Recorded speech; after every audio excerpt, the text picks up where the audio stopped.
जय हिंद साथियों, फिर से स्वागत है आपका एक न्यू वीडियो। तो जिस वीडियो का आप सभी को बेसब्री से इंतजार था, जिस वीडियो को आप सभी के बहुत से कमेंट आते हैं, फाइनली आ चुकी है। जी हाँ, तो फाइनली कक्षा 11वीं का आपका जो कृषि विज्ञान का आपका जो आज आपका अर्धवार्षिक का जो पेपर होने वाला है, आपका जो दोपहर 1:30 बजे से आपका जो कृषि विज्ञान का जो पेपर होने वाला है, उसमें आपको यहाँ पर प्रश्न 1 से लेकर 20 तक कौन कौन से क्वेश्चन पढ़ के आना है, उसकी कंप्लीट जानकारी आपको इस वीडियो के माध्यम से मिलने वाली है। तो वीडियो बहुत ही इंपॉर्टेंट है। यहाँ पर मैं आपको जितने भी क्वेश्चन बताऊंगा, अगर आपने उन क्वेश्चन को अच्छे से तैयार कर लिया तो आपका जो आज जो पेपर होने वाला है दोपहर को, जो आपका कृषि विज्ञान का आपका जो PCMB का आपका जो पेपर होने वाला, उसमें आप तबाही मचा दोगे। तो वीडियो को ध्यान से लास्ट तक देखिएगा और यहाँ पर मैं आपको जो क्वेश्चन बताता हूँ उन्हें तैयार जरूर करके जाएगा। अगर आप इन क्वेश्चन को अच्छे से तैयार कर लोगे तो आपका पेपर आप आज आप 95 मतलब आपको 95 प्लस करके आप यहाँ पर स्कोर करके आने वाले हो। तो वीडियो बहुत ही इंपॉर्टेंट है, इसलिए वीडियो तक बने रहेगा। और अगर आप चैनल को पहली बार विजिट कर चैनल को सब्सक्राइब कर लीजिएगा और बेल आइकन पर प्रेस कर लीजिएगा। और यहाँ पर वीडियो को लाइक नहीं, वीडियो को लाइक कर लीजिएगा और अपने दोस्तों वीडियो को शेयर कर लीजिएगा, जिससे आपका दोस्त भी वीडियो को देख सके और अपने पेपर की तैयारी कर सके। और अगर अभी तक आपने बोर्ड एग्जाम स्पेशल चैनल को सब्सक्राइब नहीं किया तो सब्सक्राइब जरूर कर लीजिएगा, लिंक आपको इसमें मिल जाएगी। तो आइए यहाँ पर मैं आपको क्वेश्चन बताता हूँ, आप उसे नोट करना शुरू कीजिए। तो यहाँ पर आपका जो फर्स्ट चैप्टर है अध्याय 1 पदार्थ के गुण, उसमें जो पहला क्वेश्चन आपको तैयार करना है, पल्लवन का सिद्धांत लिखिए। तो यहाँ पर आपको जो पल्लवन का सिद्धांत है वो तैयार करना है। उसके बाद आपको जो दूसरा क्वेश्चन तैयार करना है, साइफन के 2 सिद्धांत लिखिए। उसके बाद जो तीसरा प्रश्न तैयार करना है, मूल मात्रक क्या है। चौथा क्वेश्चन है व्युत्पन्न मात्रक क्या है। और जो पांचवा क्वेश्चन है एसआई पद्धति में मूल मात्रकों के नाम एवं संकेत लिखे। तो एसआई पद्धति में मूल मात्रक कितने होते हैं, तो आप सभी यहाँ पर कमेंट करके बताओ कि एसआई पद्धति में मूल मात्रक कितने होते हैं और इनका जो संकेत है वो आपको तैयार करके जाना है, ठीक है। उसके बाद आपको जो छठवां क्वेश्चन आपको तैयार करना है, मापन के मात्रकों की 4 विशेषताएं आपको याद करना है। उसके बाद जो 7वां क्वेश्चन है घनत्व एवं अपेक्षित घनत्व की परिभाषा सूत्र सहित, तो मोस्ट इंपॉर्टेंट क्वेश्चन है, जरूर तैयार कीजिएगा। घनत्व एवं अपेक्षित घनत्व की जो परिभाषा है वो सूत्र आपको तैयार करना है। उसके बाद आपको यहाँ पर साइफन की 2 शर्तें याद करना है। उसके बाद पल्लवन के 2 नियम याद करना है। तो यहाँ पर पहले मैंने आपको पल्लवन का यहाँ पर बताया दिया था नियम, और यहाँ पर घनत्व एवं अपेक्षित घनत्व में आपको अंतर याद करना है, ठीक है। उसके बाद आपको यहाँ पर साधारण और बैरोमीटर और 40 मीटर बैरोमीटर में साधारण बैरोमीटर तथा 40 बैरोमीटर में आपको यहाँ पर अंतर याद करना है। तो आपका जो पहला चैप्टर क्या है, अध्याय पहला चैप्टर क्या है, पदार्थ के गुण, उसमें जो इतने क्वेश्चन आपको तैयार करना है। उसके बाद आपका जो सेकंड चैप्टर क्या है, घर्षण, तो उसमें जो पहला क्वेश्चन तैयार करना है, घर्षण बल की परिभाषा दीजिए। यहाँ पर एक उदाहरण हमें घर्षण का, यहाँ पर एक घर्षण का कोई एक उदाहरण यहाँ पर कमेंट करके बताओ। उसके बाद जो दूसरा क्वेश्चन आपको तैयार करना है, सीमांत घर्षण मतलब जो चरम घर्षण सीमांत घर्षण को परिभाषित कीजिए। उसके बाद जो तीसरा क्वेश्चन है, घर्षण की दैनिक जीवन में कोई 3 उपयोगिता आपको याद करना है। उसके बाद घर्षण से होने वाली कोई 4 हानियां याद करना है। उसके बाद जो 5वां क्वेश्चन है, घर्षण कम करने के प्रमुख उपाय लिखिए। तो घर्षण को कैसे कम कर सकते हैं उसके उपाय बताना है आपको। उसके बाद जो 6वां क्वेश्चन है, घर्षण बढ़ाने के कोई 4 उपाय बताइए। उसके बाद जो प्रश्न 7 है, इसमें आपको स्थितिक घर्षण की परिभाषा, गतिक घर्षण से आप क्या समझते हो, विसर्पित घर्षण तथा लोटनिक घर्षण को से आप क्या समझते हो, इनकी परिभाषा, इनके बारे में फुल डिटेल जानकारी आपको पढ़ना है। उसके बाद जो प्रश्न 8 है, सर्पिक घर्षण तथा बेलन घर्षण में आपको 4 अंतर बताना है, ठीक है। उसके बाद आपको यहाँ पर आपका जो नेक्स्ट चैप्टर है सरल यंत्र, अध्याय 3 सरल यंत्र, उसमें जो पहला क्वेश्चन आपको तैयार करना है, सरल मशीन के प्रकारों के नाम लिखिए कोई 4। तो सरल मशीन के जो प्रकार होते हैं, सबसे पहले सरल मशीन किसे कहते हैं, उसके बाद उसके जो प्रकार है 4 प्रकार याद करके जाना है। उसके बाद आपको यहाँ पर यांत्रिक लाग, वेग अनुपात तथा मशीन की दक्षता की परिभाषा सूत्र सहित याद करना है। उसके बाद यहाँ पर प्रश्न 3 है, उत्तोलक की परिभाषा लिखिए तथा उत्तोलक के प्रत्येक प्रकार के 2 उदाहरण लिखिए। तो यहाँ पर आप सभी को बताना है कि यहाँ पर आप यहाँ पर कमेंट करके बताओ कि उत्तोलक के कितने प्रकार होते हैं। तो यहाँ पर उत्तोलक के जो होते हैं 3 प्रकार होते हैं। तो यहाँ पर आप सभी यहाँ पर कमेंट करके बताओ कि जो चिमटा है वो किस प्रकार का उत्तोलक है, किस प्रकार के वर्ग का उत्तोलक है, चिमटा किस प्रकार के वर्ग का उत्तोलक है, यहाँ पर आप कमेंट करके बताओगे। उसके बाद आपको यहाँ पर स्थिर घिरनी तथा चलनशील घिरनी में आपको अंतर याद करना है, कितने 4 अंतर याद करना है, ठीक है। उसके बाद आपको यहाँ पर जो अध्याय 4 है गुरुत्वाकर्षण, इसमें से आपको 4 नंबर का क्वेश्चन पूछा जाएगा। तो आपको यहाँ पर कैपिटल जी तथा स्मॉल जी में अंतर याद करना है। गुरुत्वाकर्षण नियतांक तथा गुरुत्वाकर्षण त्वरण में आपको अंतर याद करके जाना है। गुरुत्वीय त्वरण भी होता है, स्मॉल जी को ही गुरुत्वीय त्वरण कहते हैं। उसके बाद आपको यहाँ पर सरल आवर्त गति की जो परिभाषा एवं विशेषता याद करना है। उसके बाद यहाँ पर आपको न्यूटन के गुरुत्वाकर्षण नियम को याद समझाना है, ठीक है। उसके बाद आपको यहाँ पर गुरुत्वीय जी मतलब गुरुत्वीय नियतांक कैपिटल जी तथा गुरुत्वीय त्वरण स्मॉल जी में संबंध स्थापित करना है। और 5वां क्वेश्चन क्या है, ध्रुवों पर गुरुत्वीय त्वरण का मान अधिक होता है क्यों, तो ये आपको क्वेश्चन तैयार करना है, ठीक है। उसके बाद आपको यहाँ पर निम्नों को संक्षिप्त में समझाइए। तो सरल आवर्त और प्रभावी लंबाई का प्रभावकारी लंबाई को संक्षिप्त में आपको समझाना है, टिप्पणी लिखना है, समझ जाओ इस पर। उसके बाद प्रश्न 7 क्या है, पृथ्वी की सतह जी के पृथ्वी के सतह के ऊपर जी का मान में परिवर्तन को गणितीय विधि समझाइए। और प्रश्न नंबर 8 है, गहराई में जाने पर स्मॉल जी मतलब गुरुत्वीय त्वरण के मान में क्यों परिवर्तन होता है, ये आपको समझाना है। ठीक है, उसके बाद आपको जो अध्याय 5 है ऊष्मा, उसमें जो पहला क्वेश्चन आपको तैयार करना है, निम्नलिखित को संक्षिप्त में समझाइए। तो आपको ताप, ऊष्मा, कैलोरी, गुप्त ऊष्मा तथा विशिष्ट ऊष्मा को यहाँ पर आपको बताना है। विशिष्ट ऊष्मा का कितना मान होता है, यहाँ पर कमेंट करके फटाफट यहाँ पर बताओ कि विशिष्ट ऊष्मा का मान कितना होता है, कमेंट कीजिए। उसके बाद जो दूसरा क्या है, उसमें विकिरण के कोई 4 गुण लिखिए।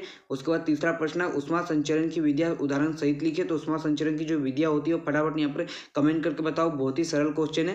प्रश्न नंबर 4 क्या है, ताप मापन के विभिन्न पैमानों के नाम लिखिए, कोई 4। उसके बाद ऊष्माधारिता की परिभाषा आपको उदाहरण सहित बताना है। ठीक है, उसके बाद आपको जो छठवां चैप्टर, इसमें से भी आपको 4 नंबर का एक क्वेश्चन पूछेगा। तो पहला क्वेश्चन है, परमाणु क्रमांक से आप क्या समझते हो, इसका महत्व लिखिए। प्रश्न नंबर 2 क्या है, डाल्टन के परमाणु सिद्धांत की कोई 5 बिंदु लिखिए। उसके बाद प्रश्न नंबर 3 है, कैथोड किरणों के प्रमुख 5 गुण लिखिए। और चौथा है, एनोड किरणों के 5 गुण लिखिए। तो अगर आप कैथोड किरणों के और एनोड किरणों के 5 गुण याद कर लेते हो तो आप कैथोड किरणों और एनोड किरणों में अंतर भी लिख सकते हो। ठीक है, उसके बाद आपको यहाँ पर 7वां क्वेश्चन तैयार करना है, प्रोटॉन तथा इलेक्ट्रॉन में कोई 5 प्रमुख अंतर लिखिए। और यहाँ पर आप सभी यहाँ पर कमेंट करके बताओगे कि प्रोटॉन पर कौन सा आवेश होता है और इलेक्ट्रॉन पर कौन सा आवेश होता है, यहाँ पर फटाफट कमेंट करके बताओ। ठीक है, उसके बाद यहाँ पर आपको प्रश्न 6वां समस्थानिक तथा समभारिक में अंतर याद करके जाना है। ठीक है, उसके बाद आपको जो 7वां चैप्टर रासायनिक बंधन एवं आयनिक बंधन, उसमें जो पहला क्वेश्चन तैयार करना है, परमाणु और आयन में आपको अंतर याद करना है। दूसरा विद्युत संयोजन एवं सहसंयोजक यौगिक में अंतर याद करना है। प्रश्न 3 विद्युत संयोजन बंध एवं सहसंयोजक बंध में आपको अंतर याद करना है। उसके बाद चौथा क्वेश्चन है, आर्नियस के आयनिक सिद्धांत के मुख्य बिंदु दीजिए। तो ये क्वेश्चन आपको तैयार करना है। उसके बाद आपको यहाँ पर बफर विलयन की जो परिभाषा एवं 3 गुण लिखना है। उसके बाद बफर विलयन का महत्व आपको बताना है। प्रश्न 7 है, आयनों पर प्रभाव डालने वाले 4 कारकों को समझाइए। ठीक है, उसके बाद आपका जो 8वां चैप्टर है कोलाइड्स, उसमें जो पहला क्वेश्चन आपको तैयार करना है, हार्डी सुलजे का नियम क्या है बताना है आपको। उसके बाद जो दूसरा क्वेश्चन है, मृदा कोलाइड से आप क्या समझते हो ये बताना है। उसके बाद हाइम्यूस से क्या है, हाइम्यूस से आप क्या समझते हो ये बताना है। उसके बाद वास्तविक विलयन को समझाइए। 5वां है, वास्तविक विलयन एवं कोलाइडी विलयन में कोई आपको यहाँ पर 5 अंतर याद करना है। ठीक है, उसके बाद द्रव स्नेही तथा द्रव विरोधी कोलाइड में अंतर स्पष्ट कीजिए। बहुत ही सरल क्वेश्चन है। कोलाइड रसायनों के 4 प्रमुख उपयोग यहाँ पर आपको बताना है। और प्रश्न 8 क्या है, ब्राउन गति, यहाँ पर क्या है, ब्राउनी गति एवं गोल्ड नंबर स्वर्ण संख्या क्या है। ब्राउन रंग नहीं, ब्राउन रंग किसने यहाँ पर लिखा था, यहाँ पर सभी यहाँ पर कमेंट कर बताओ, वो छोड़ो, वो उसकी बात नहीं करते अपन। ठीक है, ब्राउनी गति एवं गोल्ड नंबर या स्वर्ण संख्या क्या है आपको यहाँ पर बताना है। ठीक है, उसके बाद अध्याय 9 क्या, खनिज एवं उर्वरक, उसमें जो पहला क्वेश्चन है, म्यूरेट ऑफ पोटास में कितने प्रतिशत पोटास होती है ये बताना है। उसके बाद प्रश्न 2 क्या है, बॉक्साइट किस धातु का अयस्क है। ठीक है, यहाँ पर आप सभी यहाँ पर कमेंट कर बताओ, बॉक्साइट किस धातु का अयस्क है। बहुत ही सरल है, इसका आंसर मैं आपको अभी बताऊंगा। आपको मैं 2 सेकंड का समय बता रहा हूँ, आप यहाँ पर कमेंट करके बताओ बॉक्साइट किस धातु का अयस्क है, एल्यूमिनियम। याद रखिएगा किसका है, एल्यूमिनियम। ठीक है, याद रखिएगा। उसके बाद यहाँ पर आपको 10वां आपका चैप्टर है आयतन मिति, इसमें जो पहला क्वेश्चन आपको तैयार करना है, सूचक से क्या आप समझते हो, मतलब सूचक से आप क्या समझते हो। दूसरा, सूचक के आपको 3 प्रकार बताना है। प्रश्न 3 है, उदासीनीकरण क्रिया की परिभाषा एवं एक उदाहरण लिखिए। उसके बाद प्रश्न 4 है, प्रामाणिक मान विलयन क्या होता है आपको यहाँ पर बताना है। ठीक है, उसके बाद आपको जो 11वां चैप्टर है पादप आकृति, तो उसमें जो पहला क्वेश्चन पढ़ना है, तने के 3 सामान्य कार्य लिखिए। प्रश्न 2 क्या है, जड़ों के जैविक कार्य लिखिए। प्रश्न 3 पत्ती के 3 कार्य बताइए। प्रश्न 4 जड़ एवं तने में अंतर लिखिए। प्रश्न 5 है, सरल एवं संयुक्त पंक्ति में अंतर बताना है, सरल एवं संयुक्त पत्ती में अंतर बताना है। ठीक है, उसके बाद 12वां चैप्टर है परागन एवं निषेचन, उसमें जो पहला क्वेश्चन तैयार करना है, मोस्ट इंपॉर्टेंट क्वेश्चन है, स्व परागन से आप क्या समझते हो। और दूसरा क्या है, स्व परागन से आप क्या समझते हो, स्व परागन के आपको लाभ बताना है। क्या स्व परागन से आप क्या समझते हो, स्व परागन के आपको लाभ तैयार करना है। उसी प्रकार पर परागन से आप क्या समझते हो और पर परागन के आपको यहाँ पर लाभ याद करना है। उसके बाद जो तीसरा क्वेश्चन है, पर परागन को बढ़ावा देने वाले कारकों को समझाइए। और चौथा क्वेश्चन है, परागन एवं निषेचन में अंतर लिखिए। और प्रश्न 5 है, स्व परागन एवं पर परागन में अंतर लिखिए। ठीक है, इंपॉर्टेंट क्वेश्चन है, तैयार कीजिएगा। उसके बाद आपका जो अध्याय 13 है कोशिका, उसमें जो पहला क्वेश्चन आपको तैयार करना है, केंद्रक के प्रमुख कार्य लिखिए, कोई 3। दूसरा है पादप कोशिका एवं जंतु कोशिका में आपको अंतर बताना है। प्रश्न नंबर 3 क्या है, डीएनए तथा आरएनए में अंतर बताना है। फटाफट यहाँ पर कमेंट करके बताओ डीएनए का फुल फॉर्म क्या है और आरएनए का फुल फॉर्म क्या है, यहाँ पर आप कमेंट करके बताओगे। ठीक है, उसके बाद आपको यहाँ पर जो पादप कोशिका और जंतु कोशिका में अंतर भी याद करना है और पादप कोशिका और जंतु कोशिका का जो चित्र है, नामांकित चित्र, वो भी आपको तैयार करना है। उसके बाद यहाँ पर प्रोकैरियोटिक एवं यूकैरियोटिक कोशिकाओं में आपको अंतर याद करना है। प्रश्न नंबर 5 है संयोजी उत्तक के 3 कार्य याद करना है। ठीक है, उसके बाद आपको जो अध्याय 14 है पादप जगत का वर्गीकरण, उसमें जो पहला क्वेश्चन आपको तैयार करना है पादप जगत में वर्गीकरण का महत्व, कितने 4 बिंदु। उसके बाद दूसरा क्या है, लेग्यूमिनोसी कुल को कितने उपकुल में बांटा गया, ये आपको बताना है। उसके बाद प्रश्न 3 है कंपोजिटी क्या है, कंपोजिटी कुल का आर्थिक महत्व याद करना है। इंपॉर्टेंट क्वेश्चन है, जरूर तैयार कीजिएगा। ठीक है, प्रश्न नंबर 4 क्या है, पिपिलियोनिसिक उपकुल का आर्थिक महत्व आपको याद करना है। प्रश्न नंबर 5 आपको तैयार करना है कुकुर बीटीसी कुल का आर्थिक महत्व आपको याद करना है। ठीक है, उसके बाद आपका जो अध्याय 15 है प्राणी जगत का वर्गीकरण, उसमें जो पहला क्वेश्चन तैयार करना है संघ प्रोटोजोआ के कितने आपको 2 लक्षण याद करना है। दूसरा है संघ आर्थ्रोपोडा के प्रमुख लक्षण याद करना है। तीसरा क्वेश्चन है संघ एनिलिडा के प्रमुख लक्षण आपको याद करना है। प्रश्न नंबर 4 है कार्डेटा संघ में सम्मिलित 4 वर्गों के नाम आपको याद करना है। ठीक है, उसके बाद आपको यहाँ पर प्रश्न नंबर 5 है वर्ग एम्फीबिया के प्रमुख लक्षण आपको बताना है। प्रश्न नंबर 6 संघ प्रोटोजोआ में आने वाले 4 जंतुओं के नाम आपको बताना है। प्रश्न नंबर 7 है जंतु जगत एवं पादप जगत में आपको अंतर याद करना है। ठीक है, उसके बाद आपका जो अध्याय 16 है कृषि में कंप्यूटर शिक्षा पार्ट 1, उसमें जो पहला क्वेश्चन आपको तैयार करना है कंप्यूटर के प्रमुख भागों के नाम लिखिए। ठीक है, उसके बाद प्रश्न नंबर 2 है निवेश इकाई क्या है, ये भी कंप्यूटर का एक भाग ही होता है। प्रश्न नंबर 3 है कंप्यूटर की विशेषता बताना है आपको। उसके बाद कंप्यूटर के कोई 4 अनुप्रयोग लिखिए, तो आपने हिंदी में भी पढ़ा होगा ये तो। ठीक है, निबंध आता है। उसके बाद प्रश्न नंबर 5 क्या है कंप्यूटर के CPU के कार्य आपको याद करना है। प्रश्न नंबर 6 सुपर कंप्यूटर से आप क्या समझते हो, आपको बताना है। ठीक है, 17वां चैप्टर क्या है आधुनिक कृषि में इंटरनेट के 2 उपयोग लिखिए। प्रश्न नंबर 2 है विंडोज के किन्हीं 4 भागों के नाम लिखिए। प्रश्न नंबर 3 है इंटरनेट के 2 उपयोग लिखिए। प्रश्न नंबर 4 है MTNL एवं VSNL के पूर्ण आपको नाम बताना है, इनका फुल फॉर्म बताना है।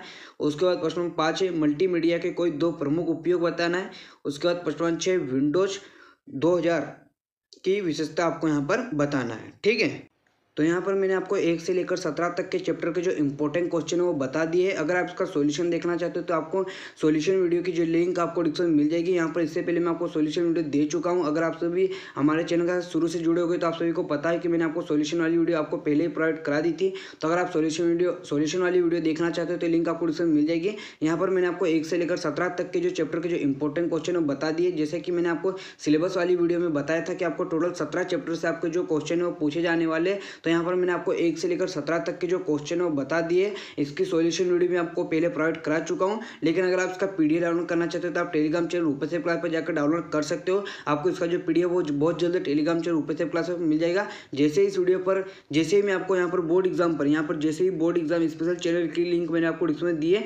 जैसे ही बोर्ड एग्जाम स्पेशल चैनल पर यहाँ पर 500 सब्सक्राइबर होते इसका जो पीडीएफ आपको टेलीग्राम चैनल पर मिल जाएगा। जी हाँ, तो अगर आप इसका पीडीएफ डाउनलोड करना चाहते हो तो आपको बोर्ड एग्जाम स्पेशल चैनल को सब्सक्राइब करना होगा। बोर्ड एग्जाम स्पेशल चैनल की लिंक आपको डिस्क्रिप्शन में मिल जाएगी। तो बोर्ड एग्जाम से चैनल को सब्सक्राइब करके 500 सब्सक्राइब कर दीजिए। आपसे पीडीएफ जो आपको टेलीग्राम चैनल पर मिल जाएगा। ठीक है, इसके अलावा कोई डाउट या क्वेश्चन है तो हम इंस्टाग्राम पर आकर डीएम कर सकते हो। इंस्टाग्राम की लिंक भी आपको डिस्क्रिप्शन में मिल जाएगी।